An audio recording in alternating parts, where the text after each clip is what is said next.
Hello everyone, how you all doing? This is the FM Dugout and welcome back to some more San Marino Dream Team. We're now at episode 8, which has seen our centre-back pairing completed, and I have opted for Mats Hummels. Now, I nearly went for him in episode 4 I think, but Jerome Boateng got the nod. But now that I've had the chance to put in another centre-back, I have put Mats Hummels in and completed that German trio, the triangle of the two centre-backs and the keeper. So hopefully it's done us good, done me good, because you guys have picked someone different. So Mats, don't really need to say too much about him. You can see there, he's a quality centre-back. He is now 29 in 2018 and he hasn't retired from international football, so yet another bonus. But let's just get into it and see how things have gone for San Marino. Well, what can I say? That is absolutely fantastic, 44th.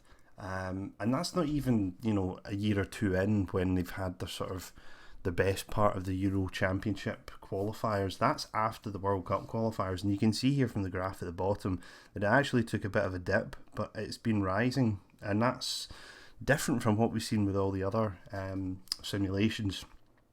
We still have half of our players, so that's not too bad. But we're not really taking it beyond 2018 anyway. And still, Pierangelo Manzaroli is in charge. So he's got another 3 players to be added, and then he's getting the chop. So, jumping into the fixtures, let's go back to 2014. So, as you can see here, we've got, 3 wins, a draw, and 1 loss out of all the... not 3 wins, 2 wins, a draw and a loss out of all the competitive games. And a draw against England... which is, that's really good. Oh, geez, they got close. 89 minutes. England equalised. Lithuania, Ronaldo, Pogba. I mean, there's usual suspects, isn't it? That one probably is quite disappointing. Losing 3-1 away to Slovenia. But yeah, it's on the up, And then we go into the year after.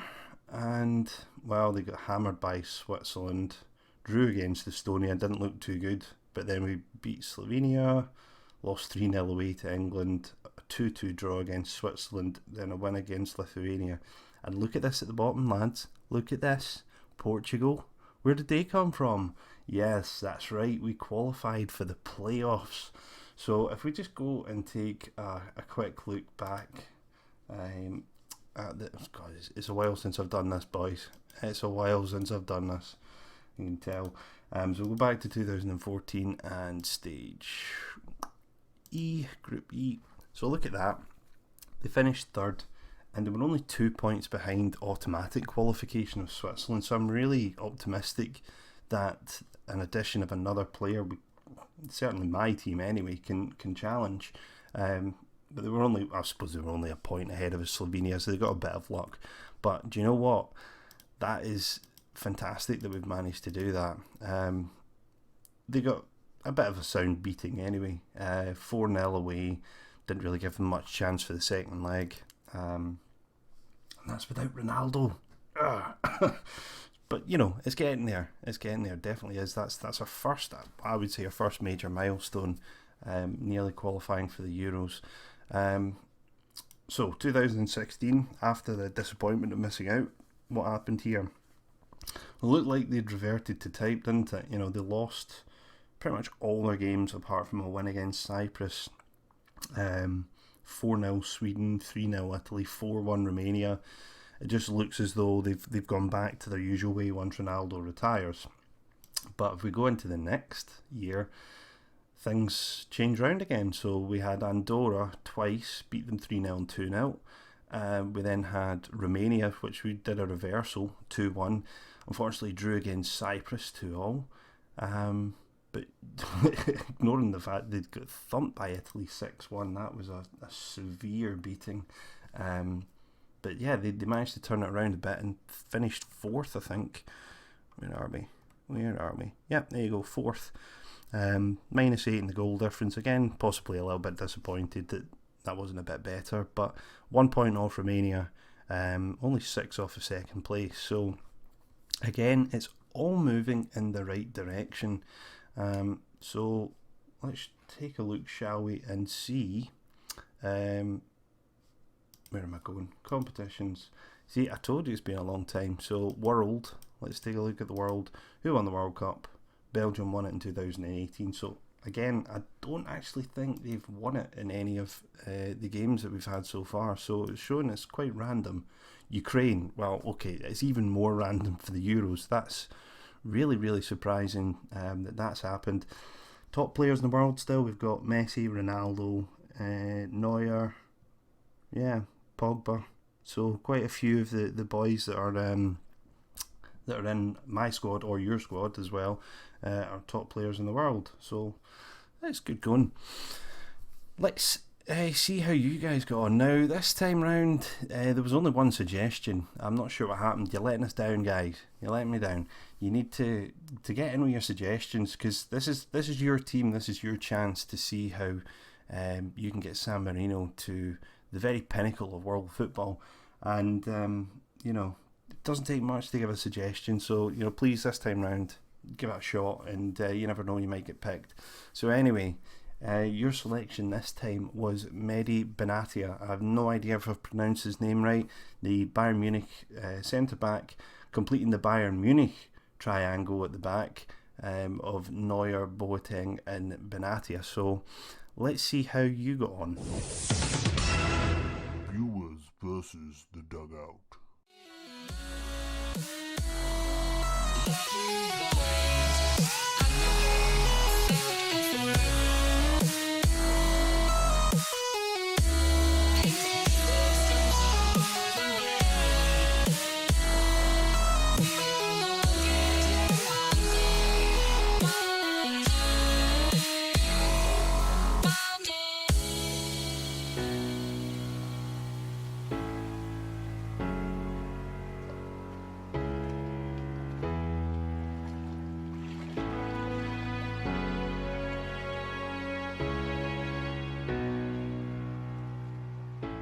So, Benatia, how did you get on? Well, I think his career's taken a bit of a dive downward. He's now joined Everton. His value's not particularly high. He's not getting paid an awful lot. He's retired from international football. So, face value doesn't look as though it's the greatest choice. But let's see how San Marino gone. 128. It's decent. It's decent, but for 8 players now, you'd really be expecting this to start sort of going down. Maybe not quite as much as 44. I think that was a bit of a freak result. But certainly, on the 100, pretty much I would be expecting. Only Neuer's left. Well, okay. Certainly, the choices that the viewers have been making has only left the goalkeeper come 2018. But as I say again, it's probably irrelevant. We're not really pushing on for, 2020 or anything like that. Okay, so that's how it got on there. Let's take a look at your results and see if we can figure out why. Okay, well, the first year lost all but one of the competitive games. 4-2 loss to Estonia, 3-1 home to England, 3-1 at home to Switzerland. Yeah, it's 3 very late goals there. That was unfortunate. That could have been a win. Again, another late goal there, but you were already 2-1 down. Slovenia, man sent off. You'd have been hoping to win that. So yeah, maybe a little bit of a disappointing first year. Did it improve? Lost to Lithuania, beat Estonia, pretty comfortable. 6-0 against England. That is really quite heavy. In the second year, sorry. I mean, Ronaldo's still in at that point. He shouldn't really have. Yeah, Switzerland 4-1. Yeah, this looked as though it was a bad run. Let's see how things actually looked in the table. So we'll go back and E. Alright, okay. That has regressed. Bottom in minus 18 goal difference. Yeah. Okay, so well, very close at the top. oh, yeah. I don't know what. I can't see how adding one centre back would actually make things go worse, unless he really hates being a San Marino player and is throwing games. It's possibly just down to bad luck. So I've had exceptionally good luck, and you guys have had bad luck. But okay. Well, Ronaldo's left, and boom, lost every single game apart from a friendly against Georgia. I mean, yeah, and I'm pretty sure it is only Ronaldo who's retired at that point, so quite disappointing to be losing those sort of games. I mean, losing Azerbaijan is kind of disappointing. Macedonia lost again to Azerbaijan. Did you get any points? Where is it? Oh dear. Minus 27 and 0 points. So you wouldn't actually believe that you had a team full of fantastic players. Okay. Let's see who won the World Cup in your lot, and then we'll go on to the player comparison. Argentina won without Messi, and in Europe it was Germany. Okay, so they're more kind of in line. So maybe it just was my save game that was a bit of a freak result. Anyway, let's see how the players got on head to head. So here are the stats for Hummels and Benatia. So Hummels has played 7 more games than Benatia. 1 more goal. He had 1 less assist. And look at the difference though in the tackles per game. 5.12 for Hummels, 3.75 for Benatia. So Hummels definitely having the bigger impact, and also playing more games I think will help that as well. Man of the match, 3 for Hummels and not 1 for Benatia. So yeah, and look at the average rating, 7.48 for Hummels, 6.66 for Benatia. That is that's poor. It probably explains why he's at Everton now and not still at Bayern Munich. That's probably I think our worst run yet of a player, certainly since I started looking at the sort of details of it. I'm really kind of bemused by that. I mean, obviously, I think next time we do a run, I'm going to have a look and see how he gets on, because that just to me seems really strange. You know, he's not a bad player. You know, there's no reason why it should be like that. Yeah, we'll just put it down to bad luck, guys, and see how it goes next time round. So, time for our 9th player. Now, if you look at these 2 pitches here, these will show you how our teams line up at the moment, and you know, just in the standard 4-4-2 formation. Now, it's up to the manager how he uses these players. A lot of them are certainly versatile and could be played in different positions, especially guys like Ronaldo and Messi. So this is how I had kind of been seeing the team up to this point. So we have space for another 3 players. We've got space for a left back, another central midfielder, and a right-sided midfielder / winger, whatever you want to do, right?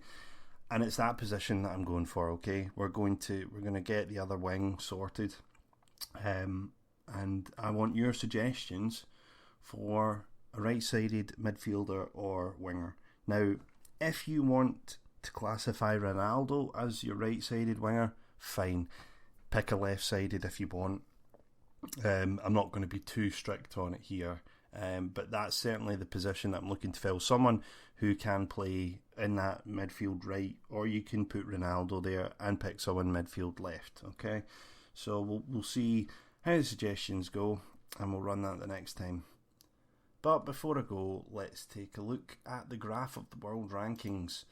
So from last time round, you guys have gone back up a little bit, and wow, I mean, we've seen sort of small adjustments all the way through, but that is some drop down there for Hummels. So, as I say, it could be a freak result. We could see it jump back up to above 100 the next time. But I'm really hopeful in the Dugout team, I think it's on to something good.